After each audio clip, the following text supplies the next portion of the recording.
Hey, I'm Tim Baldermann, and I want to welcome you to this edition of Too Honest for Social Media. Obviously, you see a lot of things out there on Facebook and in other social media platforms. And unfortunately, in this day and age, we have people that are taking some of that information. It's not always good, and they're spreading it out there as factual. So what we try to do here, as you know, is provide opposing views and let you make the decision for yourself. I'm very pleased to be joined today by Dr. Atul Gupta from Silver Cross Hospital. Doctor, thanks for joining me. My pleasure. All right, we're going to be talking a little bit about what you do and about vaccines and traditional medicine and homeopathic medicine, if you will, and naturopathic. So if you could start out, just tell us a little bit about your professional career. Sure. I'm from Detroit, so I went to the University of Michigan for undergraduate, where I got degrees in chemistry and molecular biology. And then I went to Wayne State University in downtown Detroit for medical school. Came to Chicago, did my residency in internal medicine for 3 years at the University of Illinois, and then fellowship in infectious disease at the University of Chicago for 2 years. And then I came out here. I've been working at Silver Cross since 2004. And about 10, 12 years ago, I took over as the medical director of infection prevention at Silver Cross. I also do antibiotic stewardship there, and I was there during the COVID pandemic, where we had a lot of additional work that we had to do during that time, and I've been there ever since. Yeah, and let me just start off by saying, and I've said this before, during the COVID pandemic, and we're going to get into that and the COVID vaccine as it stands today and whatnot. It was really important for me as the mayor of this community to make sure that I wasn't taking my information from a governor on the left and a president on the right. I wanted to get my information from our hospital that we have a lot of confidence and faith in. And Dr. Gupta, you were a huge part of that. And so once again, let me say thank you for your accessibility to us, not only here in New Lenox, but we brought in other mayors from other communities. And it was just really, really nice to get a medical professional opinion on that. We appreciated your approach was to take politics out of it because, of course, COVID was not a political event. It was a medical event. It was a community event. It affected everybody equally. So we were happy to partner with you on that. Well, we appreciate it. It became a political event, unfortunately. Yeah. And it was used, as most issues are, on both sides of the aisle. And neither one, in my opinion, was correct. Mm-hmm. They were both using it when people were getting sick and dying. And what's really, really important is that we get the information out there. And again, I do this podcast because social media is just full of bad information, conspiracy theories. Mm-hmm. What makes it difficult sometimes, as you know, when we had a conversation, sometimes things get labeled as conspiracy theories, but they turn out to be true. Yeah. A blind squirrel finds a nut every once in a while. But I mean, so that just fuels the fire about that stuff. Yeah. So what I want to do today is obviously you're a doctor of traditional medicine, as we've talked about. You've given us your history. I did ask somebody who calls themselves a doctor of natural medicine to be here today, and they accepted. Unfortunately, last week ended up declining and rescinding that acceptance of the invitation for their own personal reasons, and that's okay. It's disappointing because I like to give opposing viewpoints. And let the viewers and the listeners decide. But let's talk a little bit about that. You've talked about what you do. So homeopathic medicine, if you will, from my research of it, it's not anything that is really accepted as far as you don't have to have a residency. You don't have to go through a lot of other courses and whatnot that are taken by traditional doctors. Then you have the naturopathic doctors who do. There are 5 private schools in the country that provide that. There are 24 states that license and regulate naturopathic medicine. And they do, from my research, about 1,200 hours of working with patients, but not necessarily specific to anything. It's just more general terms. So they do about 1,200 hours after going to school. I was reading that in traditional medicine, you're doing about 12 to 16,000 hours of residency. Is that about right, working with patients? It felt like more than that. It may have been. It may have been. Yeah, no, like I was saying, after medical, so what we do is we do, obviously after high school, 4 years of undergraduate degree, 4 years of medical school. And then we're technically, we get our medical degree at that point, but we can't practice in any specialty at that point. So after that, I did 3 years of residency in internal medicine, and then additional 2 years of infectious disease before I started working. Before you even started working. Yeah, right. So you had 4 years. And that was all being supervised by physicians who had been practicing for much longer and seeing patients and doing research and taking more exams during that time as well to be certified to do all this. Okay. Yeah. So, again, I'm disappointed we don't have one of these people representing, but some of the things that I read, I mean, I'm a believer, too, that you don't want to just necessarily run to the medicine cabinet every time you have an ache or a pain. Absolutely. I know my father, who just turned 84 last week, it was interesting. His doctor told him, getting old is not for wussies. So, I mean, I know as I'm getting older here, I'm feeling more aches and pains and stuff. And what I don't want to do is run off to the doctor every time that there's something going on. We'll also talk a little bit about some of the problems that have happened with prescribing prescription medicines and the difficulties that has led to, too. So we live in an era where, unfortunately, there's not a lot of trust. And because there are examples of people who have abused their authority, whether it's elected officials, whether it's people in science, it doesn't matter, whether it's people in religion, there are always going to be some bad seeds, people who are doing things that they shouldn't be doing. But it really, when we talk about medicine and we talk about our health, it can be really, really dangerous. So let me ask you some of the questions that people who would have a different point of view from traditional medicine would ask. They would say, number one, take me, for example, born in 1966, the number of vaccines that are being given to children now from birth until 12 is considerably higher than the number of vaccines that was given to someone like myself, and I'm here as a healthy 59-year-old adult. Can you explain why the number of vaccines have changed over the years? Sure. I mean, I think the main reason is just that we've been able to develop more vaccines. It takes a long time to develop vaccines. Vaccines are tricky things to develop, and that's why we don't have vaccines for every illness that's out there, for every infection that you can get. To be able to find a way to produce. Let me explain what a vaccine is. Sure. That yeah, probably that's great. help. So the point of a vaccine is that your body, we're constantly exposed to things that want to infect us, viruses, bacteria. And your body's immune system, it starts out just with a general plan of how to fight off an infection in general. I like to think of it as like a country with an army. Okay. And they're going to be invaded by another army from some other country. The army that you have may just be ready to generally defend the country.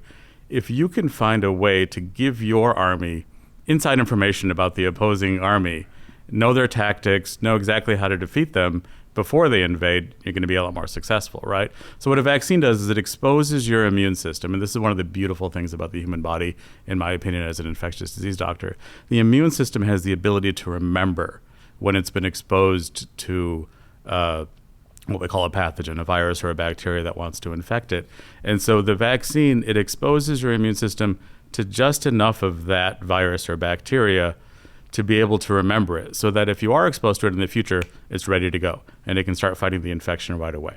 So that's what a vaccine is for. So that's why we've developed so many vaccines over the years, because we've learned that if we take polio, Yes. these are the vaccines I've had for a long time, polio, measles vaccines, millions of cases a year, so many people getting extremely sick, dying, having long-term consequences from these things. If we can expose your immune system, not to the full virus, not to something that's going to make them sick, but just enough so that their immune system can remember that. So if they are exposed to it, they fight it off before they get sick. You don't end up with all that, what we call morbidity, mortality, all these negative consequences of infection. So as time's gone on, it takes 10, 12 years to develop a new vaccine. We've just developed more and more, tested them, found out, okay, this is effective and safe.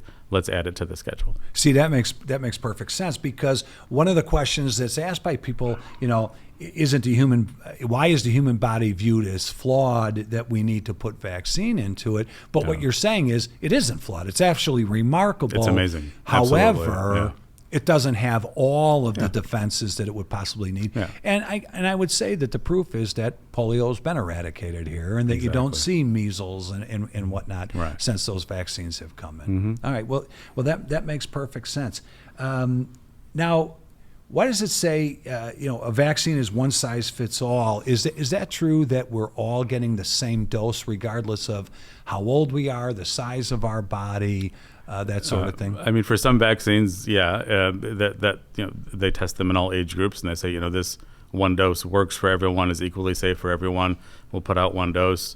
But take things like the flu vaccine. We have different flu vaccines for different ages. If you're above a certain age, you get a stronger version of the flu vaccine, if you will, because it induces more immunity. Because when you get older, your immune system's not quite as strong. So they do give you a different version for that. And so there are different vaccines. For some vaccines, there are different vaccines for different age groups.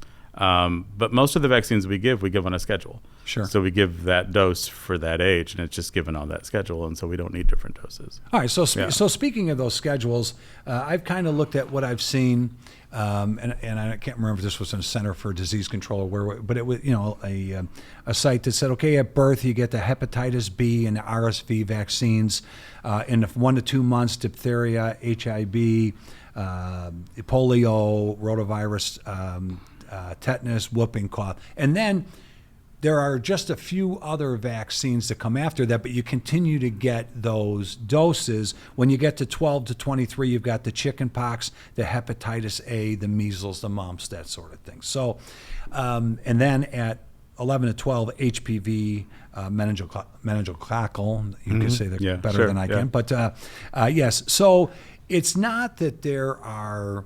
Those are kind of the vaccine schedule, as you said, that you get, but you get them in doses over time. So why would we give someone, for example, a child, the hepatitis B vaccine if there's no exposure here? So let's talk about that one. Yeah, I mean, so I think historically the problem was that when an adult gets hepatitis B, they get sick, they may have some negative consequences. Hepatitis B tends to be cleared by the body when you're an adult, and doesn't usually cause long-term problems.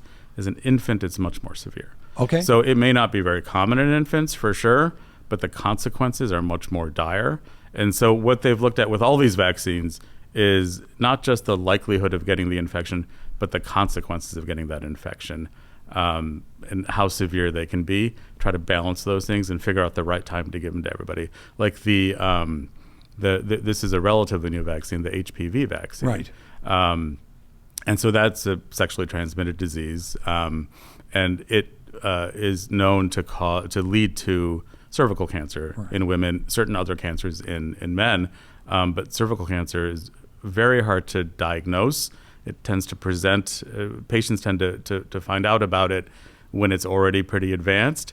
And so they said, okay, well, we need to figure out a way to prevent this. We know it can be caused by this virus. And so they said, okay, we'll develop a vaccine, which they did. So when are kids likely to be exposed to a sexually transmitted virus?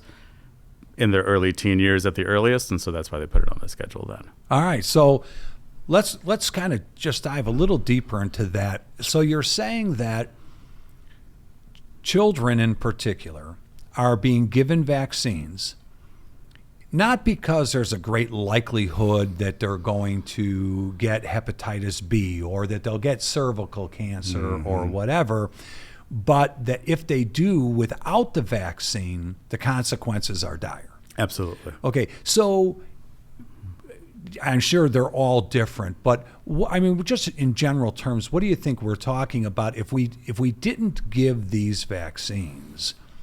I mean, the numbers, would they be high on a number of young people that would be infected with this? Or are we still saying, well, it's only a 1 in 1,000 chance that you would get this, but we're going to give it to 1,000 kids anyway? So it varies for all. I mean, it's hard to talk about it in terms of generalities. Sure. Some of those infections, like measles. Yes. extremely contagious, extremely easy to get. Chickenpox, extremely easy to get, extremely contagious. So those are ones that chickenpox. Let's take. It's kind of on the other end of that spectrum. You're very likely to get it. As a kid, it's unlikely to cause any sort of severe disease. When you get chickenpox as an adult, it can be very, very severe and put people in the hospital.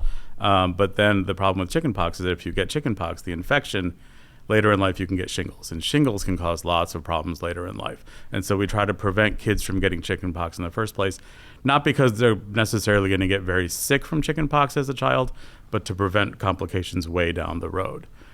Measles is a really good example because there's been an outbreak now, Sure. and the U.S. is actually in danger of losing its status as having eradicated measles because we're going to get above a certain threshold potentially in the number of cases. Measles is one of the worst infections that anybody can get. In the short term, it can cause pneumonia, encephalitis, which is a swelling of the brain, and it can land kids in the hospital. It can cause death. I think there have been a couple of deaths associated with the outbreak in Texas already. And another thing it does is that it wipes out your immune memory. We talked about the immune memory, where your immune system's exposed to an infection. It remembers that infection and can help you fight it off later.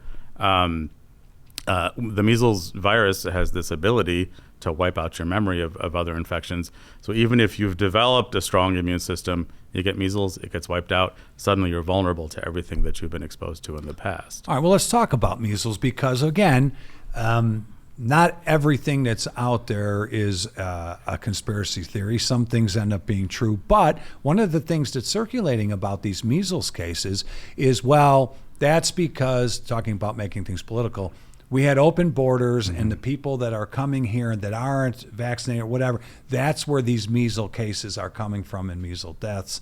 Any truth to that? Or is it because some of our own people who have access to the vaccines are not getting them? No, I mean, it's probably both, right? I mean, the case has to come from somewhere. Sure. And certainly it could be coming from people crossing the border from countries where they don't have access to these vaccines. Sure. And so there's a lot more cases. So this is where the concept of what we call herd immunity is so important, is that if you have enough people in a population vaccinated, that virus can't start spreading. It might infect one or two people. Enough people around them have the vaccine. It doesn't have a chance to spread and then spread further from there. So it's a combination of those two things. All right, so if you have the measles vaccine, how effective is it if you are exposed to somebody who has measles? So the measles vaccine is extremely effective. It's a 2-dose vaccine. After the second dose, you're 97% protected from getting measles for the rest of your life. All right, that's great. That's great. Yeah, no, that is really that's good information to have. So I think, like you said, sometimes there's a grain of truth or a nugget of truth in something, but then it gets taken off in a whole nother direction. So yes, maybe because there are people who have come from underdeveloped countries or countries where they don't have access to the same healthcare that we have, they are coming and exposing others. However, your best chance of protection is by making sure that you are vaccinated. Yeah, if you are concerned that people are bringing diseases from other countries, you should be advocating for vaccines that'll prevent not just you, but the country from these things becoming outbreaks. Absolutely. Right. All right, you talked a little bit about herd immunity. Now, one of the things about vaccines people point to who are anti-vaccine is they talk about the chemicals that are in vaccines, aluminum, phosphate, many of there's a whole list, formaldehyde.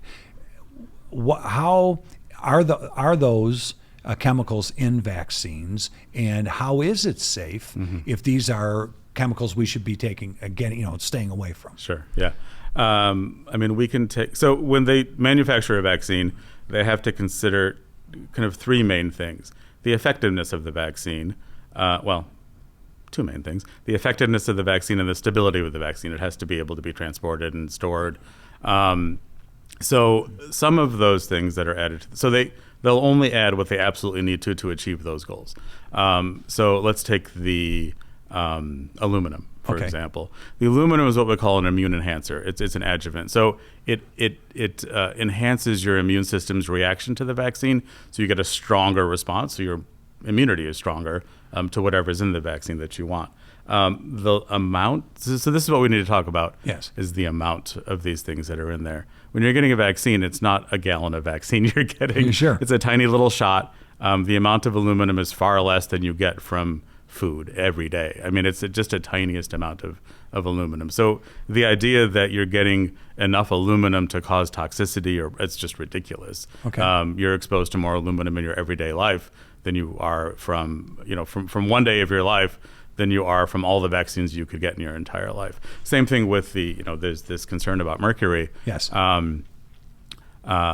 There's a chemical called thimerosal. Okay. And that has been used in multi-dose vials of the flu vaccine, because if it's a single dose, it doesn't need to be, that's a preservative. Okay. And so it doesn't need a preservative because you're giving one shot and then you're throwing the syringe away. The multi-dose vials are easier to transport. The storage is a lot easier because it takes up less space. So it has a stabilizer to keep it from degrading. Now that form of mercury is not the same that's been studied and causes neurologic toxicity and other problems. It's a different form that's excreted by the body right away. And the amount of mercury, even if you are still concerned in that, is less than you would get from eating a tuna fish sandwich. Okay. It's not, so you have to think about the amount of exposure, not just, oh, this is in there, therefore it's bad. The other thing is it's only in about 4% of flu vaccines that are given in the U.S. every year.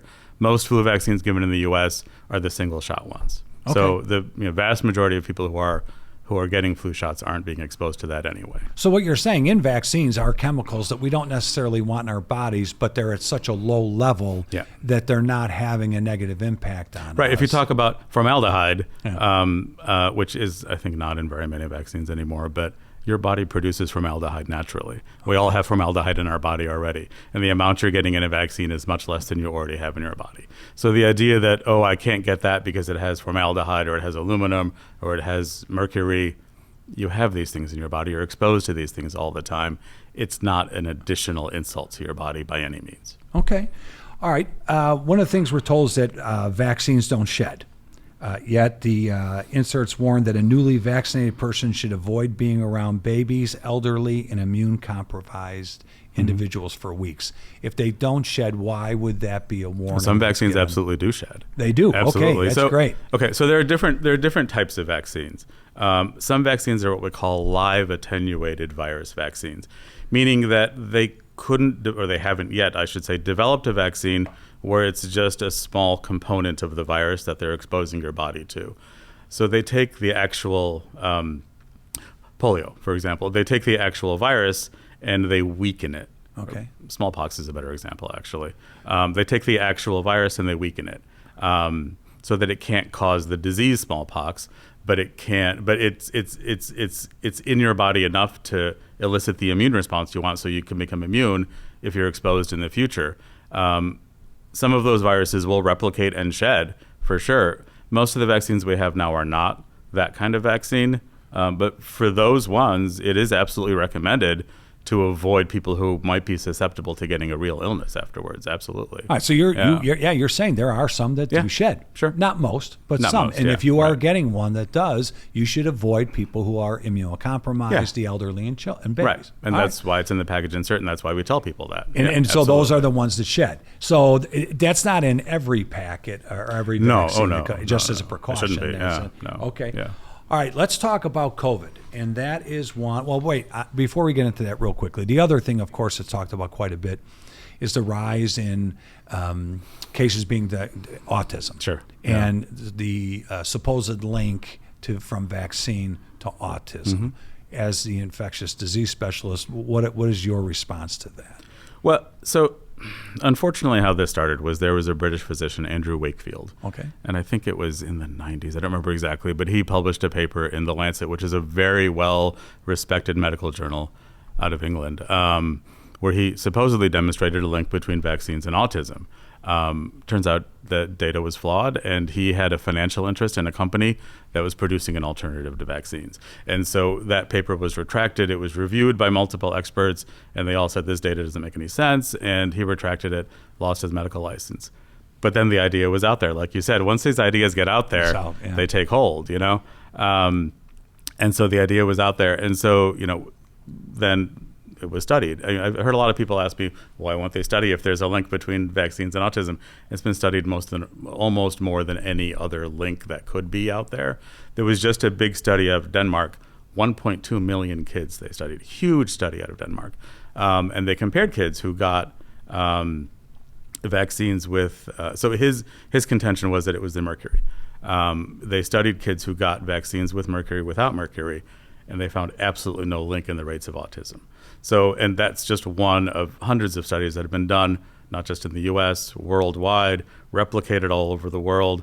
So there is no link. In fact, recent research into autism has really demonstrated it's almost certainly a genetic disease. They're still learning more about it, but they are finding the true cause, and it has nothing to do with vaccines. But we would acknowledge that, now I don't know if it's just people who've been identified as autistic, or is there really an increase in the amount of people with autism? And I don't know the answer to that. Autism is not my specialty. Sure, and I know that. But I certainly it's likely the case. In the past, kids who were autistic were likely labeled as something else. Behavioral problems or right. They used to say mental retardation. They used to say various things, and so now that field has become more refined, and they've been able to identify certain characteristics and say this child meets the definition of autism. There's a spectrum. There's other diseases. I did see, just as an aside, one of the studies that supposedly demonstrated a link between vaccines and autism. And they took two groups of kids, one group of kids with autism, one group without autism, and they looked at how many vaccines those kids had gotten. And they said, in the group of kids with autism, they got a lot more vaccines than the group without. They published it, and they said, here, we have proof. But then if you look at it, so this is, again, I was telling you earlier about you have to understand how to analyze these studies and see if they're valid. The group of kids with autism, they studied kids who were who were living in a time when more vaccines were recommended for kids. And so all kids at that time got more vaccines. And the kids without autism, they looked at them from a time when most kids didn't get that many vaccines. So they said, they got less vaccines. But they didn't compare apples to apples. So it wasn't a proper control group. It wasn't a proper control group. That's right. Yeah. And that is important. Yeah. But if you don't know how to interpret these things, you think, they showed this, so maybe there's some truth to it. But you have to really be able to read things with a critical eye, which is why I think it's dangerous for people who don't really understand these. These are complicated topics. Of course. There's a lot of things I don't understand. I don't try to go give advice about those things. And I think it's important for all of us to be humble and to stay in our lane and to say, this is something I'm not really an expert in, so I'm going to defer to the experts. And not that I know everything about everything. This is something I know about, so that's why I'm talking to you. But these are complicated topics. Yeah, they absolutely are. Yeah. All right, let's get into COVID. So you have to separate, of course, the political end of it, where people were losing their jobs if they didn't take the COVID vaccine. And it happened in the military. There's all sorts of things. So removing that, and whether you agree or disagree, because that's a whole nother topic, adults, whether they should have to or not. The global COVID vaccine study, this project, a safety project established in 2021 under the multinational Global Vaccine Data Network, went through this vaccine study of COVID. And I, in reading it, and I've done some study comparisons and research, not to your level, of course, but I think they were, it was a legitimate study, and what they had said was a few things. They discovered a significant rise in Guillain-Barré syndrome, a rare immune system disorder that affects nerves. Within the group that had the vaccines, 66 cases were expected, 190 were observed. The increase was not seen after the mRNA vaccines, but it was after some of the others. They talked a little bit about after the first dose of AstraZeneca vaccine, there was a 3.2 times greater than expected risk of cerebral venous sinus thrombosis, the blood clot in the brain, compared to they had 69 events compared to the 21 they expected, and a 1.49 times higher after the Pfizer vaccine's first dose, and 1.25 times higher after the second. So AstraZeneca was suspended in March for a little while, especially over in Europe. One of the things we've heard quite a bit about is they found a higher risk of heart inflammation, myocarditis, after the mRNA vaccines, with observed rates higher after a second dose of Moderna's vaccine. So these were all things that they saw a greater impact than they had expected. However, the study concludes that the size of the population is a possibility of identifying rare potential vaccine safety signals. But they said that, yes, these things did happen at a higher rate than they expected, but when they looked at the total picture, just the benefits of the vaccine far outweighed those negatives. So explain a little bit about that. So you're not discounting, as an infectious disease expert, you're not discounting that the vaccine had a negative impact on some people, correct? Absolutely, yeah. So That's right. So let's talk about that a little bit. Yeah, I mean, every intervention we do in medicine has some risk. There's nothing that it would be great if we could do everything that we do with zero risk profile at all. So it's not a question of, okay, we do this intervention, whether it's a vaccine or whether it's a medicine that we give you or a procedure that you have to have. It's not a question of if there's any chance something bad is going to happen, then we shouldn't do it. It's what is the risk of not doing it also. You have to balance those things, right? And so you talk about some of these complications, myocarditis, clotting, things like that. Those are real risks. In the general population, those rates are extraordinarily low. Maybe 1 in a million, 1 in 100,000, something like that. So you talk about a 1.9% increase. Maybe you get an additional case if you give it to millions of people. The risk of not preventing these diseases, I can't tell you how many patients I saw with COVID, with clots, with myocarditis, with severe inability to get enough oxygen in their blood. And so it's a trade-off, right? I mean, you have to think about, if we don't do it, then what are we getting on the other end? And you're getting a lot more sick people, a lot more people who are potentially dying, long COVID. There's lots of different, we're just talking about the COVID vaccine. Sure. Everything we do has risks. Everything we do in medicine certainly carries some risks with it, without a doubt. And what we try to do is we try to balance that risk with the risk of not doing it. Right. I mean, again, in a recent study found that if everyone in the UK was fully vaccinated, about 7,180 of the 40,000 severe outcomes, including deaths, could have been avoided. Sure. Yeah. So there is that risk. And it's kind of difficult, I imagine it's maybe impossible, for you to know who would be at more risk of developing this by getting that vaccine. Is that correct? Unfortunately. Yeah. So there really is just no way of knowing it. There really isn't any way. Yeah. Again, everything we do does have some risk. The benefits for vaccines overwhelmingly outweigh the risks, and so we continue to recommend them. Yeah. So, I mean, obviously, as a parent, I'm a parent myself, a grandparent, you get nervous about those things, but I think it's really important that we have this information. And you saying, yes, of course. You and I had talked previously about, some procedures in a hospital that could go wrong, but if you didn't do them, it's guaranteed to go wrong. Exactly. So, right. So it's important to have these. So there are examples of tragedies from people who suffered because they had a vaccine or they had a procedure or they had whatever. But the alternative, by not having those procedures, the outcomes would be far more grave and worse for people. Absolutely. Yeah, no, I think that's really important. When we talk about, we're just coming back full circle, some of the naturopathic and homeopathic, some of the things they talk about, our body is amazing, as you said, and it can do a lot of things. And you should get sunshine, and you should get sleep, and you should eat drink right, water. And exercise, all the things you can do to make yourself as healthy as possible. The thing is, we don't say you shouldn't do those things. Right. We're 100% on board with those things. There's been a lot of benefits proven, meditation, acupuncture. Sure. A lot of these things, they work, absolutely.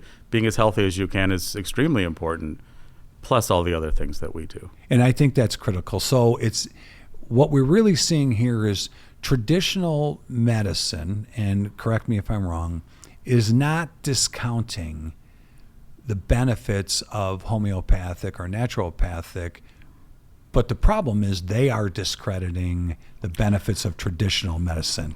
As homeopathic and naturopathic, there are some benefits there, but if that's all you're relying on, you're going to have a problem. I think that I don't know if I would. I don't want to criticize anyone who's really just trying to help people feel better and be healthier. The way that we approach it is it's evidence-based, right? Sure. We come up with an intervention or a medicine or something that we think we may be able to help people with. We study it. We repeat the study, make sure that and if we can find a benefit that outweighs a risk significantly, then we'll say, okay, maybe we should start doing this. Some of the practitioners in those other fields, it's not the same way. And so those are the things that I speak for myself. I can't speak for everyone. Those are the things I have a problem with, where there really isn't any evidence to support these things, at least not what I would consider to be legitimate evidence. And so then the danger that I've seen with that is in the patients, right? Then the patients say, oh, I am treating this disease. I'm doing X, Y, and Z. Really no reason to think that's going to work. And then you're not doing things that we think really will work, and we have evidence to support that they will work, so that you don't suffer the negative outcomes of those diseases. So in your opinion, they don't have evidence, but they have examples, rare examples they can point to that we discussed, but that should not be used to discredit all of the evidence of the benefits of what you're talking about. I would hope not. I mean, I would certainly hope that that these practitioners would say, some of the things they do have been around for thousands of years. Absolutely, there's a reason things are around for a long time.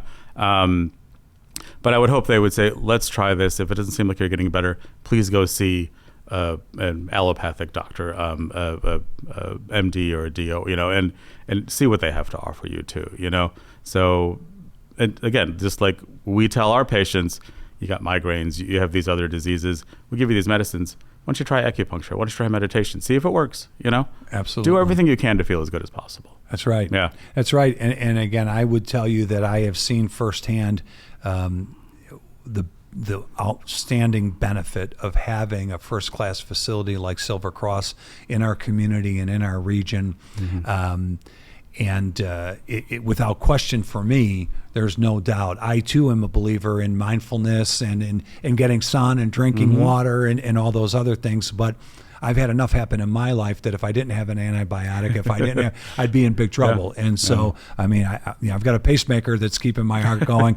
If I didn't have that, well wishes and a good walk isn't going to take care of it. Right. So, what we want to say is we're not looking to criticize anybody, but it's really, really important that when you're seeking advice, really know the research. Don't just take something that you see online as the gospel truth. And the same goes for your doctors. Doctors will always tell you, get a second opinion if you want. Here, here's the research. Here's what's coming from.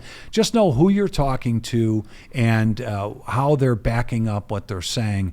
Most importantly, it's your health. There's nothing more important. Pay attention. Really know what you're doing. Dr. Gupta, I can't thank you enough for being here.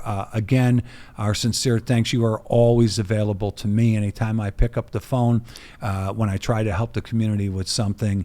We just want to be able to present that information to you. So thank you to you and your team and everyone at Silver. We're really grateful for you. And thank you for getting all this important information out there. It is really, really important. I want to thank all of you for watching this edition of Too Honest for Social Media.